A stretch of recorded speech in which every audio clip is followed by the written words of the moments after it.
Hallo julle, my naam is Karina Johnson en ek wil net baie graag my testament met julle kom deel vandag want ek kan nie glo hoe amazing ons Here is nie en hoe amazing hierdie program is, die Legacy Builder program.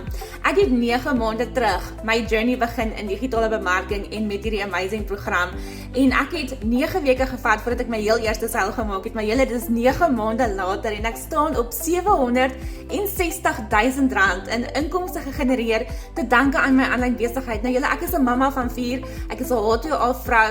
Ek kom uit die korporatiewe restaurantwêreld uit waar ek permanent by my besigheid was.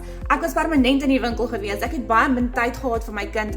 Ek het actually 7 jaar was ek 'n enkel mamma gewees en ek het 'n living nanny gehad wat my dogtertjie groot gemaak het.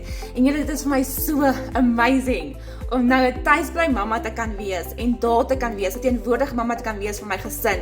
En dit is alles te danke dat ek daai leap of faith gevat het 9 maande terug en hierdie program gekoop het wat ons gesin se hele lewe verander het. Julle, my man was nou 5 maande by die huis gewees van die HTO program af en in daai 5 maande hoef hy nie te gewerk het nie want my besigheid het ons gedra gedurende daai tydperk.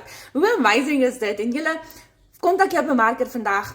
Gaan vind uit, woon een van die netste donderdaande klasse by, as jy 'n bietjie meer inligting wil hê of net nog 'n bemarker se testament wil kom sien. Ons het elke maandag aand training ook vir bemarkers in die A-span. So kontak daai bemarker en boek daai video call vandag nog.